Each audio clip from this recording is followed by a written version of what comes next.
नमस्कार, खबर भित्रको खबरमा स्वागत छ। म रेखा श्रेष्ठ। देशको अर्थतन्त्र मुठ्ठीभर व्यापारी र बिचौलियाको हातमा छ भन्छन् जानकारहरू। भर्खरै सार्वजनिक भएको मौद्रिक नीतिको त्रैमासिक समीक्षाले वित्त क्षेत्रमा आशा जगाएको पाइएन। कर्मकाण्डी समीक्षा मात्र हो यो, समीक्षा गर्नै पर्ने भएर सार्वजनिक भएको हो। मुलुकको अर्थतन्त्र भित्र धमिरा लागेको रुख जस्तो भइसकेको छ। अर्थतन्त्र सुध्रिन खोइ उत्पादनमुखी गतिविधि। हामीले जति पनि आर्थिक गतिविधिमा चासो राख्नेहरूसँग बुझ्न खोज्यौं, उहाँहरूको यस्तै प्रतिक्रिया पायौं। राष्ट्र बैंकले सार्वजनिक गरेको 3 महिने समीक्षा प्रतिवेदन बिहान बेलुका छाक टार्न धौधौ हुने सर्वसाधारणलाई के चासो? काम नगरे चुलो बल्दैन, अब त कामै पो पाउन मुस्किल हुन थाल्यो। ज्यालादारी गरेर जीवनयापन गर्ने नागरिकको जीवनस्तर दिनहुँ गिर्दो छ। सरकारले जस्तो सुकै प्रतिवेदन निकाले नि हामीलाई के फरक पर्छ र? मजदुरी गर्ने श्रमिकको गुनासो हो यो। आज हामी सरकारले सार्वजनिक गरेको मौद्रिक नीतिको त्रैमासिक समीक्षासँग गाँसिएका यस्तै यथार्थ केलाउने छौं आजको खबर भित्रको खबरमा।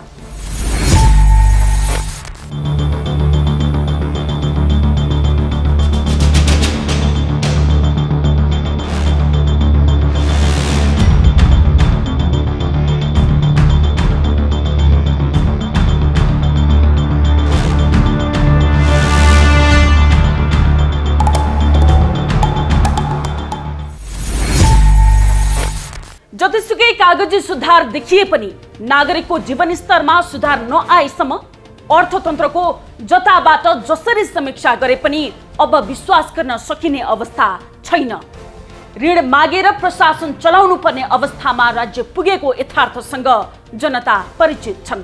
तैपनि सत्ताको उन्मादले सत्ता भोगीलाई कुनै असर परेको देखिँदैन। सर्वसाधारणसँग साग बेचेको, बाटोमा मकै पोलेको कर उठाउने अवधारणा ल्याउने सत्ताधारीलाई व्यापारीले अरबौं अरब पचाउँदा चित्त दुख्दैन। अनावश्यक जम्मौटोली बोकेर विदेश सैर गर्दा बजेटमा असर पर्दैन। जब जनताको दैनिकीमा बढेको मूल्य घटाउने सवाल आउँछ, सरकारको अर्थतन्त्रमा असर पर्छ। यस्तो सत्तामुखी अर्थतन्त्रको मौद्रिक नीतिसँग नागरिकको के सम्बन्ध?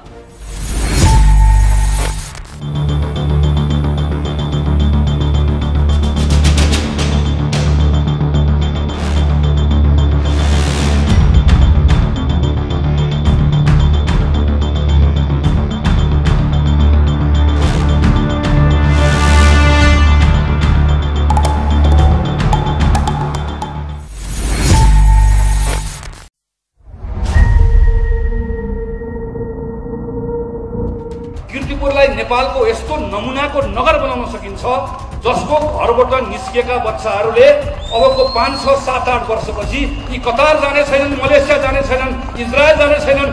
यही कीर्तिपुरको डाँडामा बसेर हातमा ल्यापटप राखेर दिनको महिनाको 2 लाख, 3 लाख, 4 लाख यही डाँडामा बसेर आम्दानी गर्छन्। केही दिन अघि नेपाली कांग्रेसका महामन्त्री गगन थापाले नेपालमै बसेका युवालाई महिनाको 3-4 लाख कमाउने बनाउन सकिन्छ भन्ने भाषणले युवाहरू फुरुङ बनेकी पेट मिची हाँसे होलान्। महिनाको लाख कमाउनेहरूले वाह गगनको भाषण भन्दै ताली पक्कै पिटे। तर 20-25 हजार कमाउन अरबको खाडी छिर्नेहरू मुरमुरिएका छन्। अझै कामै नपाएका बेरोजगारहरू गगनलाई के भन्लान्? कीर्तिपुरमा आयोजित चुनावी सभामा गगनले गरेको भाषणले भरपूर मनोरञ्जन दिन्छ। तर राज्यले हिम्मत, आँट र सही नीति लिने हो भने असम्भव चाहिँ छैन। गगनको सुगर कोटेड भाषण र नेपालको अर्थतन्त्र उल्टो गतिमा हिँडेको देखिन्छ। नेपालमै बसेर महिनाको 4-5 लाख कमाउनेहरू अहिले पनि औँलामा गन्न मिल्ने छन्। तर देशमा टिक्न नसकेर विदेश पलायन हुनेहरूको संख्या हेर्न त्रिभुवन अन्तर्राष्ट्रिय विमानस्थल गए पुग्छ। विदेश बसेका युवाहरूको रेमिट्यान्समा श्वास फेरिरहेको नेपालको अर्थतन्त्र झन झन ओह्रालो गतिमा जाँदैछ। मौद्रिक नीतिको पहिलो त्रैमासिक समीक्षामा पनि विदेश बेचिएका युवाले देश कसरी धानेको छ भन्ने प्रश्न देखिन्छ। विप्रेषण प्रवाहमा भएको वृद्धि लगायतका कारण 2081 असोजमा कायम विदेशी विनिमय संस्कृतिले 14.6 महिनाको वस्तु तथा सेवाको आयात धान्न सक्ने अवस्था छ। वैदेशिक रोजगारीमा जाने नेपालीहरूको संख्या वृद्धि हुँदा चालु आर्थिक वर्षको बाँकी अवधिमा पनि विदेशी विनिमय संचिति सुविधाजनक रहने केन्द्रीय बैंकको अनुमान छ। अब हाम्रो विदेशी विनिमय संचितिका प्रमुख स्रोत भनेकै सबैभन्दा ठुलो स्रोत भनेकै नेपाली कामदारहरूले विदेशबाट रेमिटान्सको रूपमा जुन पैसा पठाउनुहुन्छ त्यो घरमा पठाउनुहुन्छ त्यो पैसा सबैभन्दा ठुलो चाहिँ स्रोत नै त्यही विदेशी मुद्रा आर्जनको स्रोत। दोस्रो भनेको हामीसँग अहिले जुन पछिल्लो समयमा राम्रो पनि भइरहेको छ टुरिज्म सेक्टर, पर्यटक आगमन जुन हुन्छ नि उहाँहरूबाट चाहिँ खर्च गरेको पैसा पर्यटन आगमनबाट हुन्छ, ती लगायतका क्षेत्रहरू छन्। र सबैभन्दा महत्त्वपूर्ण र सबैभन्दा ठुलो भनेको चाहिँ कामदार नेपाली कामदारहरूले विदेशमा काम गरेर पठाउनु भएको पैसा जसलाई हामी रेमिटान्स भन्छौँ त्यो सबैभन्दा ठुलो। नेपालमा काहाली लाग्दो मूल्य वृद्धिले टाउको समाउने अवस्था सिर्जना भएको छ। विदेश गएकाहरूका परिवार त जसो तसो बाँचिरहेका छन्, तर यही माटोमा पौरख गर्न खोज्नेहरू रन्थनिएको देख्न सकिन्छ। उद्योग धन्दा चौपट छन्, व्यापार व्यवसाय धराशायी बनेका छन्। महँगीले तर्सिनु बाहेक केही विकल्प छैन। मौद्रिक नीतिको पहिलो त्रैमासको समीक्षाले मुद्रास्फीति 5% सीमित राख्ने लक्ष्य अनुसार औसतमा उपभोक्ता मुद्रास्फीति 4.26% देखिएको छ। केन्द्रीय बैंकको समीक्षा र बजारमा विरक्तिएकाहरूको तारतम्यता मिल्दैन। राष्ट्र बैंकले अर्थतन्त्रको विद्यमान अवस्था एवं परिदृश्य, विदेशी विनिमय संचितिको स्तर तथा मुद्रास्फीतिको विश्लेषणका आधारमा आर्थिक वर्ष 2081-82 को मौद्रिक नीतिको सजगतापूर्ण लचिलो कार्यदिशालाई निरन्तरता दिएको छ। उसो भए पहिलो त्रैमासको प्रगति कस्तो निस्कियो त? पहिलो त्रैमासको प्रगति भन्नुहुन्छ भने हामीले जुन जुन विषयहरू जुन चाहिँ खास गरी कार्यक्रमहरू होइन नीति तथा कार्यक्रमहरू त्यसमा राखेका छौँ, अधिकांश चाहिँ कार्यक्रमहरू जुन राखेका छौँ त्यो अनुसारले चाहिँ त्यो सम्पन्न भएका छन्। त्यो पनि हामीले विस्तृत रूपमा लिएका छौँ। र महत्त्वपूर्ण भनेको चाहिँ लक्ष्य, मैले अघि पनि भने यहाँलाई मुद्रास्फीतिको लक्ष्य 5% को हाराहारीमा लक्ष्य भनेको 5% भन्दा बढी हुन नदिने एउटा सीमा निर्धारण गरेका छौँ। त्यो सीमाभित्रै छौँ अहिले। मैले अघि पनि भने 3 महिनाको एभरेजमा 3 महिनाको औसतमा 4.26% छ होइन। अनि त्यस्तै गरी हामीसँग अर्को चाहिँ विदेशी मुद्राको 7 महिनाको वस्तु तथा सेवाको आयात धान्न सक्ने गरेको विदेशी मुद्राको लक्ष्य छ। त्यो पनि हामीसँग प्रशस्त, त्योभन्दा बढी करिब 15 महिनाको छ। र यहाँनिर अब यहाँलाई लाग्ला अथवा जसुकैलाई पनि लाग्छ कि यो सुविधाजनक अवस्थामा मौद्रिक नीति चाहिँ किन थप लचिलो बनाइएन भन्ने पनि लाग्न सक्छ। त्यस्तो अवस्थामा हामीसँग फेरि मुद्रास्फीतिको लागि अलिकति भारतमा पनि मुद्रास्फीति बढिरहेको होइन। अहिले 6% भन्दा बढी इन्डियामा इन्फ्लेसन छ। र इन्टरनेसनल उसमै हेर्नुपर्छ भने अहिले त हामीले हेरेर देखिरहेका छौँ कि भू राजनैतिक तनावहरू, द्वन्द्वहरू भइरहेका छन्, वारहरू भइरहेका छन्। त्यसले गर्दा भोलिको दिनमा मुद्रास्फीतिमा अथवा इन्फ्लेसनमा चाहिँ प्रेसर पर्न सक्छ। भनेपछि अब हामी केही 3 महिनामा मात्रै आउँदैछौँ अहिले। अब अरू बाँकी केही समय हेरौँ, यदि इन्फ्लेसनमा प्रेसर पर्न सक्छ होइन। त्यो भएर अहिले तुरुन्तै हामी चाहिँ इन्फ्लेसन यति मात्रै जान सक्छ अथवा यति नै रहन्छ भन्ने होइन। भोलिको दिनमा यसमा प्रेसर पर्ला कि भनेर पनि हामीले अहिले थप चाहिँ कुनै पनि पोलिसी चाहिँ यसमा चेन्ज नगरेको। नेपालमा कम्तीमा 7 महिनाको वस्तु तथा सेवा आयात धान्न सक्ने विदेशी मुद्रा संचितिको लक्ष्य रहेकोमा 14.5 महिनाको वस्तु तथा सेवा धान्न सकिने अवस्था रहेको बैंकको दाबी छ। विश्व अर्थतन्त्रको वृद्धि दर सन् 2023मा 3.3% रहेकोमा सन् 2024 र सन् 2025 दुवै वर्ष 3.2% रहने देखिएको छ। कोषद्वारा सन् 2024 अक्टोबरमा प्रकाशित वर्ल्ड इकोनोमिक आउटलुक अनुसार भू राजनीतिक तनाव, जलवायु परिवर्तन, प्राकृतिक प्रकोप लगायतका कारण विश्वको आर्थिक वृद्धि कोभिड-19 पूर्वको तुलनामा अझै कमजोर देखिएको राष्ट्र बैंकले समीक्षामा उल्लेख गरेको छ। त्यसो हो भने नेपाल कसरी तङ्ग्रिन सक्छ त? अब हामीले नयाँ चिराबाट, नयाँ वेबाट सोच्नुपर्छ। कोभिडबाट जुन इकोनोमी डाउनफल भएको थियो त्यो डाउनफलबाट हामी माथि उस्किसकेको त्यस पछाडि चाहिँ हामीले केही गर्न नसकिरहेछ। यहाँ त वास्तवमा राष्ट्र ब्याङ्क फेलर जस्तो देखिन्छ एक किसिमले, किनभने लगानी योग्य वातावरण बनाउन सकेको छैन, पोलिटिकल्ली जनतामा आशा जगाउन सकेको छैन, सबैतिर निराशा छ। किन निराशा भयो भन्दाखेरि हाम्रो इन्फ्रास्ट्रक्चर नबनेर होइन कि हामीले सर्भिस डेलिभरी गर्न सकेन कि सरकारले, त्यो हो कि सबैभन्दा महत्त्वपूर्ण कुरा। यदि आज हामीले सर्भिस डेलिभरी गर्न सकेको भएदेखि हामीले यसरी आत्तिनुपर्ने अवस्था छैन। हाम्रो इकोनोमी चाहिँ धेरै पहिले अगाडि भी सेप रिकभरी भइसकेको थियो कि हामी रिकभरी गर्न सकिरहेको छैन। चलायमान बनाउनुमा त विभिन्न सेक्टर्सहरूमा आउनु पऱ्यो नि, जस्तो क्रिकेटको एनपिएल आएको छ, एउटा सेक्टर चलायमान होला, अर्को सेक्टर त्यसरी नै ल्याउनु पऱ्यो, अर्को सेक्टर लगानीको वातावरण नयाँ लगानीको वातावरण आउनु पऱ्यो होइन। यो तरिकाबाट आयो भने चाहिँ पक्का पनि के हुन्छ, मार्केटमा मनी सप्लाई बढ्ने होइन, अनि केही आशाहरू आउने, त्यस पछाडि पो लगानी बढ्छ र अर्थतन्त्र रिकभरी हुने हो। हामीले त केही भएको छैन। हाम्रो सेक्टर भनेको प्राइमेरी सेक्टर एग्रिकल्चर हो, एग्रिकल्चरमा हामीले केही गर्न सकेका छैन। सर्भिस सेक्टरको कुरा गर्ने हो भने हाम्रो टुरिज्मको कुराहरू छ। इन्डस्ट्रियल सेक्टरको कुरा गऱ्यो भने जिडिपीमा 5% भन्दा कम कन्ट्रिब्युसन छ। हामीले त्यसको के कुरा गर्ने? सर्भिस सेक्टरमा टुरिज्मलाई अलिकति माथि आउन खोजिया छ, अझै यसलाई बढाउनतिर लागौँ र अरू सर्भिस सेक्टर्सहरू पनि त्यस्तै ग्रोथ भएको कुनै पनि देख्दैन क्या हामीलाई। जस्तो अहिले हेर्ने हो भने कन्स्ट्रक्सन कम्पनीहरूको डिमान्डले 40 to 50% डिमान्ड घटिरहेको अवस्था छ होइन र लगानी गर्ने ठाउँ खोइ त, मार्केट खोइ त। इन्टरनेसनल मार्केटमा सरकारले लगानीको बाटोहरू बजारहरू खोजिदिनुपर्ने हो नि त।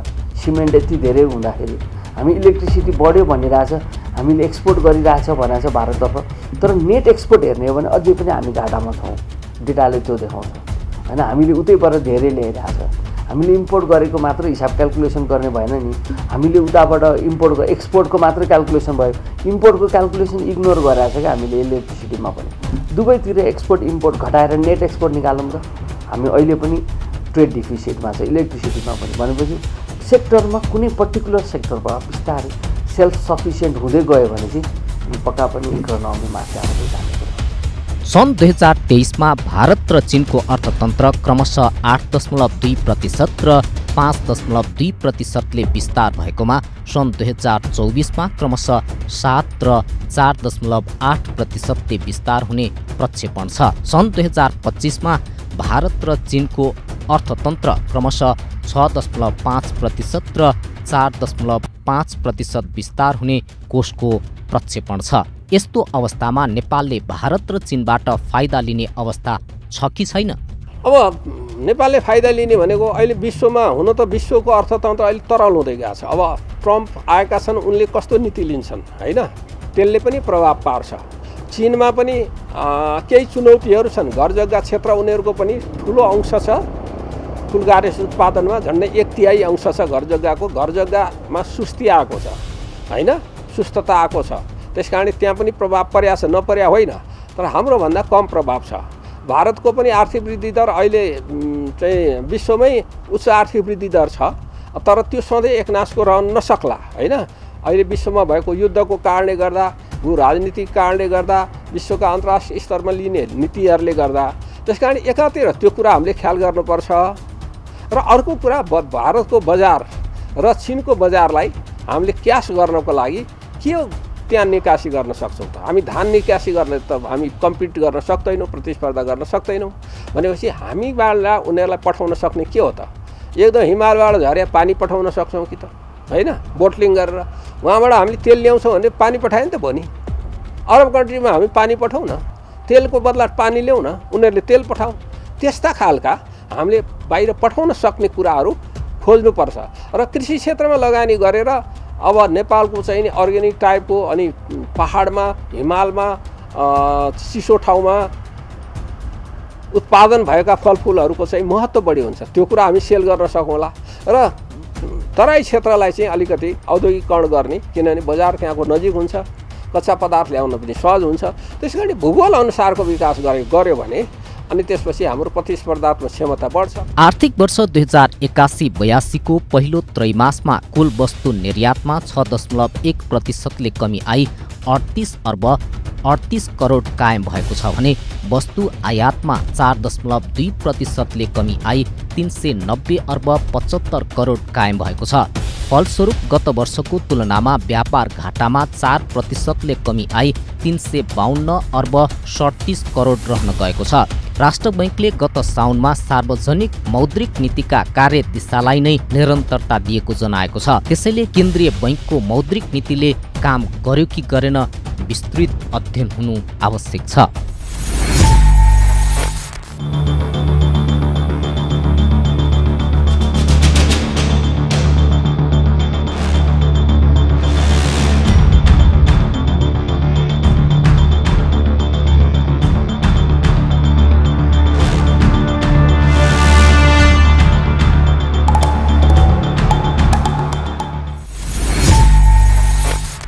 विकास निर्माण ठप्प छ, ऋण बढेको बढै छ, व्यापार घाटा चुलिएर टुप्पोमै पुग्न लागिसक्यो।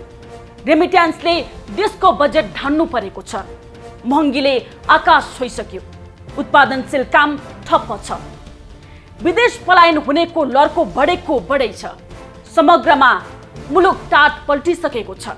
तैपनि सत्ताधारीको चेत खुलेको छैन। झुटो आश्वासन र नौटङ्की शैलीमा मुलुकले सुधारको लय समातेको भन्न भ्याएकै छन्। कस्तो लाज शरम पचेका नेता र सत्ता, अझै यिनका झुट्टा आश्वासन पत्याइदिनु पर्ने जनताले। प्रसङ्ग बाँकी छ, हामीसँगै रहनुहोला। आय आर्जनको विकल्प नभएर विदेशीका श्रमिकहरूले पठाएको पारिश्रमिकबाट मुलुकको अर्थतन्त्र कहिलेसम्म चल्छ? बैंकमा थुप्रिएको पैसामा ढुसी परिसक्यो। उत्पादनशील क्षेत्रमा लगानी गरेर आम्दानी भित्र्याउनु पर्ने बेलामा सुस्ताएको छ अर्थतन्त्र। आशलाग्दो र अब त सरकारले गर्ला भनेर आशा गर्ने कोही कतै संकेत देखिँदैन। अर्थतन्त्रको सुधार भनेको सर्वसाधारणको चुलोसम्म पुग्ने विषय हो। जनताको दैनिकी ठप्प भएर चुलो बल्न छाड्दा पनि सरकार अर्थतन्त्र सुधारको रटान दिन पछि पर्दैन। कागजी तथ्याङ्क र प्रतिशतको सुधारले पेट भरिने अवस्था छैन। दिनदिनै ओह्रालो लागेको अर्थतन्त्र सुध्रिने कसरी र कहिले?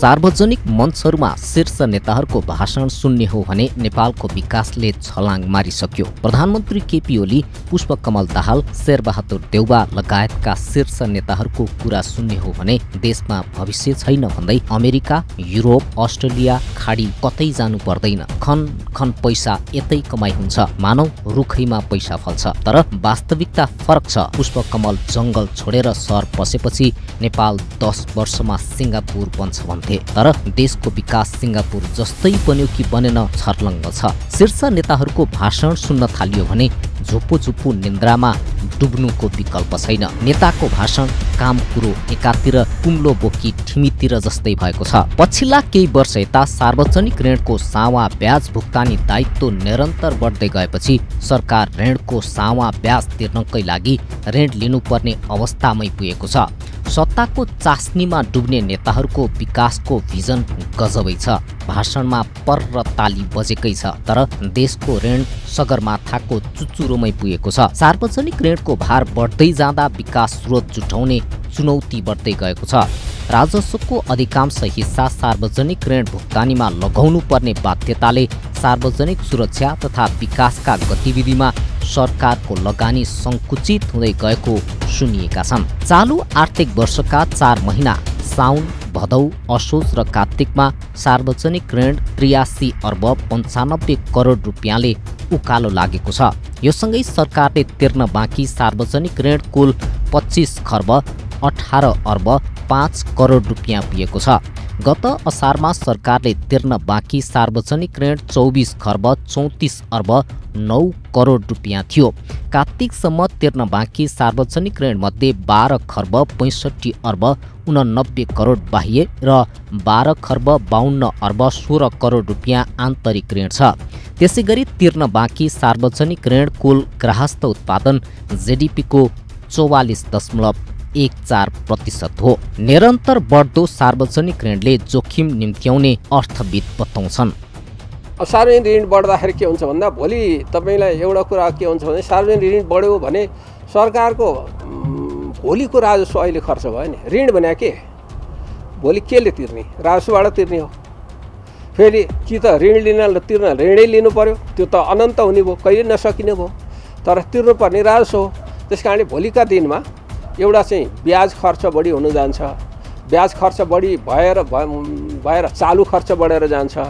अर्को चाहिँ पुँजीगत खर्चको लागि रकम अपुग हुन्छ है। अनि त्यो सार्वजनिक ऋण चाहिँ निश्चित प्रतिशतभन्दा बढी भएपछि अन्तर्राष्ट्रिय स्तरमा साख हाम्रो क्रेडिट साख हुन्छ, त्यो चाहिँ कमजोर भएर जान्छ। अहिले चाहिँ जस्तो सरकारले क्रेडिट रेटिङ फिचले नेपालको सार्वभौम क्रेडिट रेटिङ गर्यो, त्यसमा चाहिँ सार्वजनिक ऋणको अंश 50% भन्दा बढ्नु हुँदैन, त्यतिसम्म भाव हुनाले BB- आएको छ हैन। त्यो कारणले हो, BB- आएको कारण धेरै मध्ये त्यो पनि हो।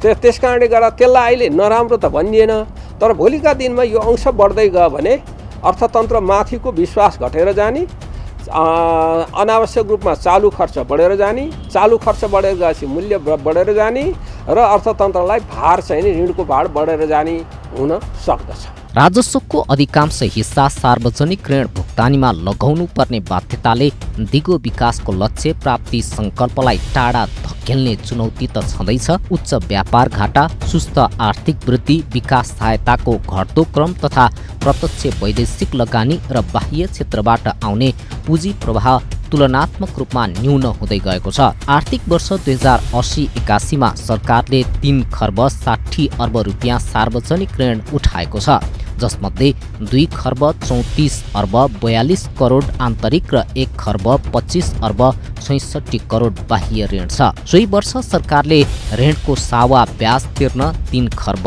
5 अर्ब 37 करोड रुपियाँ खर्च गरेको छ। यो रकममध्ये ऋणको सावा तिर्न 2 खर्ब 23 अर्ब 34 करोड अर्थात् 73.13% र ब्याज तिर्न 82 अर्ब 3 करोड 26.87% खर्च भएको छ। यो तथ्याङ्कले पनि गत वर्ष उठाइएको सरकारी ऋणको 85% भन्दा बढी पुरानो ऋणकै सावा ब्याज तिर्न खर्चिनु परेको प्रष्ट देखिन्छ। ऋणको दायित्व बढ्दै गएपछि पुँजीगत खर्चभन्दा वित्त व्यवस्थापनमा धेरै बजेट विनियोजन गर्नु परेको सरकारवाला बताउँछन्। लास्ट टाइमको बजेट हेर्नुहुन्छ भने पर्सेन्टेजमै भन्ने हो भने चाहिँ 18.7% चाहिँ लगभग के थियो हाम्रो विकास खर्च देखेर, अनि फाइनेन्सियल रिपेमेन्ट भनेर चाहिँ 19.9.92 समथिङ पर्सेन्टेज चाहिँ के थियो भन्दाखेरि रिपेमेन्ट थियो। यो चाहिँ वास्तवमा देख्दाखेरि कस्तो देखिन्छ भने हामीले साधारण खर्च पनि ऋणबाट पुर्याउनु पर्ने अवस्था देख्छ। यो चाहिँ पक्का पनि गाह्रो हुन्छ त्यसको लागि। अब यसको सोल्युसन के? ऋण नलिने सोल्युसन के भन्दाखेरि हामीमा प्रोडक्टिभिटी बढाउनु पर्यो, हामीले त्यहाँबाट ट्याक्स इम्पोज गर्नु पर्यो। हाम्रो ट्याक्स कलेक्सन भइरहेको छैन। पहिला हामीले जुन खालको अटोमोबाइल इन्डस्ट्रीबाट धेरै ट्याक्स आउँथ्यो त्यो पनि अहिले इभीलाई दिएको सब्सिडिजको कारणले घटिरहेको अवस्था छ। अनि उत्पादनमा लागि कोही पनि हाम्रा निजी क्षेत्रहरू उत्पादनमूलक क्षेत्रमा लगानी गर्न उहाँहरू इच्छुक हुनुहुन्न, उहाँहरू ट्रेडिङमा रमाइरहेछ हैन। यो सिनारियोमा सरकारले के गर्ने? कृषि दशक त मनाउने भनेको छ बजेटले, तर कृषि दशकका ठोस आधारहरू के हो त? हामीले कृषिमा एफडिआई ल्याउने कि नल्याउने त? अथवा हाम्रै डोमेस्टिक इन्भेस्टमेन्टलाई कसरी हामीले अगाडि बढाउने? इन्भेस्टमेन्ट त गर्ला, त्यसको बजारीकरणको बारेमा के, मार्केट खोइ हैन र। अनि हामी फेरि WTO को मेम्बर भएकोले गर्दा एग्रिकल्चरमा हामीले सब्सिडिज दिन मिल्दैन। त्यसको लागि फेरि भारतीय आयातित तरकारीहरूले नेपालको बजार उनीहरूको क्याप्चरमा छ, उनीहरूको नियन्त्रणमा भइरहेछ। अब यसलाई कसरी गर्ने भन्ने कुरा चाहिँ नीतिगत सुधारहरूदेखि लिएर पोलिसीको चेन्जेसहरूदेखि लिएर समग्र अर्थतन्त्रको चेन्जेस र दोस्रो कुरा के पनि हुनु पर्यो भन्दाखेरि पोलिटिकल कमिटमेन्ट पनि हुनु पर्यो।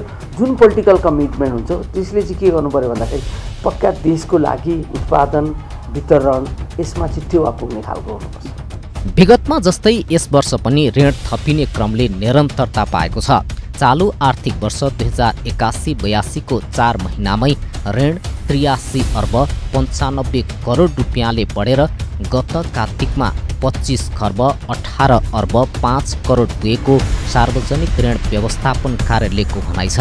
पछिल्ला वर्षमा सार्वजनिक ऋण बढ्दो अवस्थामा रहे पनि जोखिमको अवस्था नरहेको सरकारको दाबी विश्वास योग्य देखिन्न। चालु आर्थिक वर्ष सरकारले पुँजीगततर्फ 3 खर्ब 52 अर्ब 35 करोड अर्थात् 18.94% बजेट विनियोजन गर्दा वित्तीय व्यवस्थापनका लागि 3 खर्ब 67 अर्ब 28 करोड अर्थात् 19.74% छुट्याएको छ। सार्वजनिक ऋण व्यवस्थापन कार्यालयको गत कार्तिकको प्रतिवेदन अनुसार चालु आर्थिक वर्षमा सावा ब्याज तिर्न 4 खर्ब 2 अर्ब बजेट विनियोजन भएकोमा कार्तिकसम्म 1 खर्ब 8 अर्ब 14 करोड रुपियाँ भुक्तानी भएको छ। यो वार्षिक बजेट विनियोजनको 26.84% र जीडीपीको 1.90% हो। सरकार सार्वजनिक सावा ब्याज तिर्नकै लागि ऋण लिनुपर्ने अवस्थामा पुग्नु पक्कै सुखद सङ्केत होइन। देशको अर्थतन्त्रलाई लिगमा हिँडाउन सरकारको ध्यान जानु आवश्यक छ।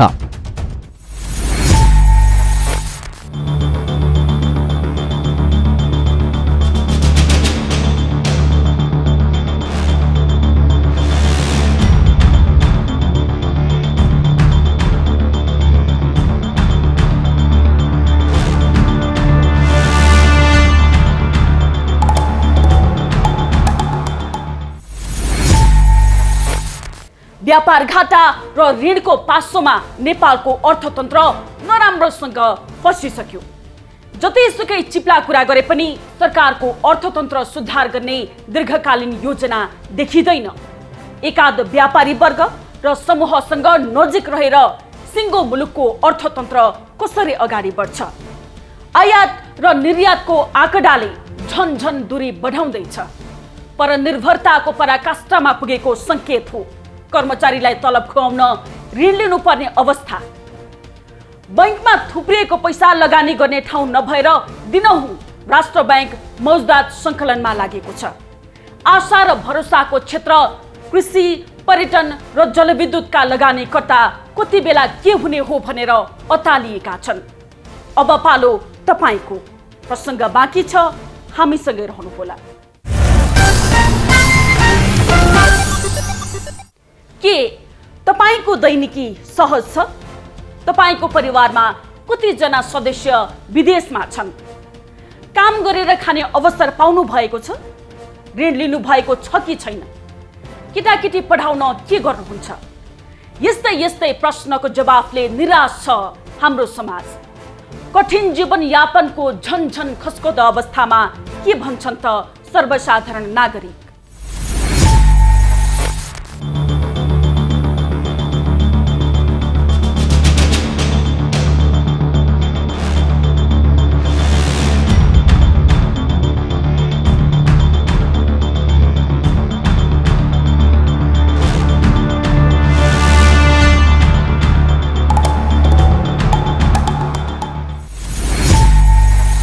काम गरेर गुजारा चलिरहेको छौँ। तर नेपालको परिस्थिति हेर्दाखेरिमा राजनीतिक परिस्थितिदेखि लिएर काम गर्ने माध्यमहरूदेखि लिएर कुनै पनि ठिक छैन भनौँ, या जुन गुजारा चल्न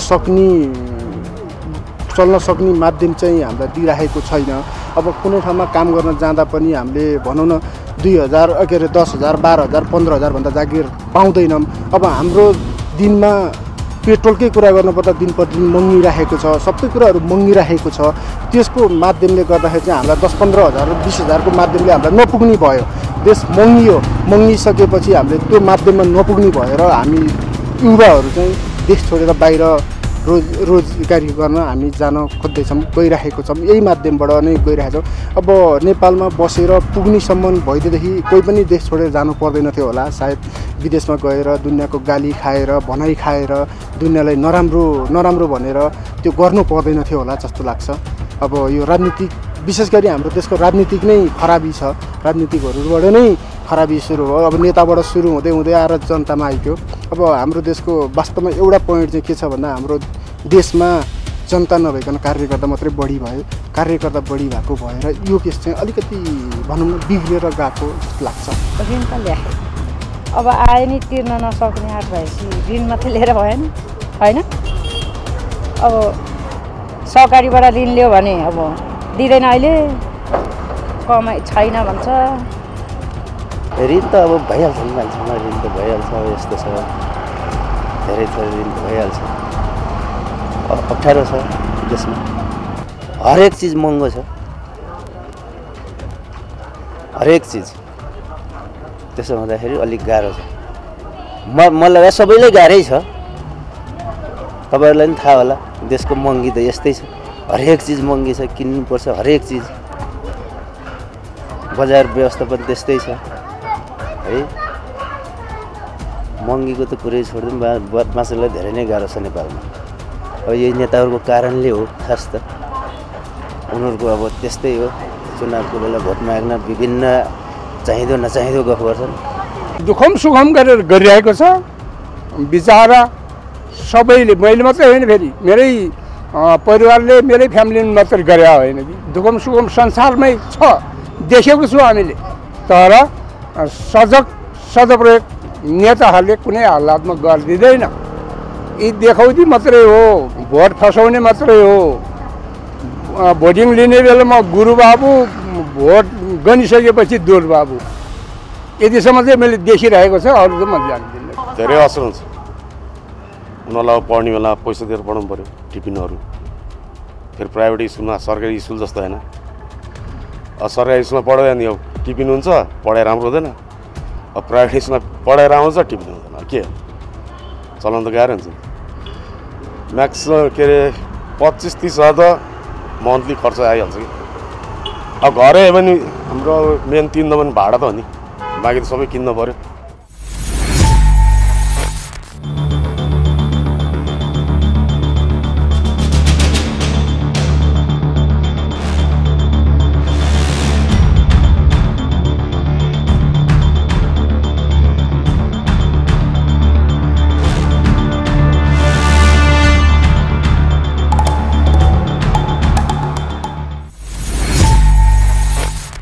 आम्दानी नहुनु, महँगी बढ्नु, बेरोजगार हुनु अहिलेको बाध्यता हो। यो बाध्यता भित्र लुकेको अपराध, अराजकता र भ्रष्टाचारको पाटो दिनहुँ बढ्दो छ। पढे लेखेका युवा अवसर नपाएर विदेश फाँसिँदैछन्। महँगीको मारमा परेका कर्मचारी तलब बाहेक 2-4 पैसा कसरी आम्दानी हुन्छ भनेर कार्यालय पुग्नुपर्ने अवस्था छ। बेरोजगारीले अपराध कर्म गर्न बाध्य पार्ने हो कि भन्ने त्रास बढिरहेको छ। दिनभरि ज्याला मजदुरी गरेर 2 छाक टार्न धौधौ पर्न थालिसक्यो। यस्तो कहाली लाग्दो विकराल अवस्थामा समाज पुग्दा पनि सरकार आफ्नै डम्फु बजाएर अर्थतन्त्र लयमा हिँडेको तर्क गरेर थाकेको छैन। जनताप्रति उत्तरदायी हुने बाचा बन्धन गरेर सत्तामा पुगेका नेतृत्व कुर्सीमा बस्ने बित्तिकै सार्वभौम सत्ता जनतामा निहित छ भन्ने कुरा किन बिर्सन्छन्? प्रत्येक दलका नेता जवाफदेही बनुन्, हाम्रो आग्रह यति हो। हवस् त आजलाई यति नै। भोलि नयाँ विषय र प्रसङ्ग सहित उपस्थित हुनेछौँ। खबर भित्रको खबरका लागि हेर्दै रहनुहोला एभिन्यूज खबर। नमस्कार।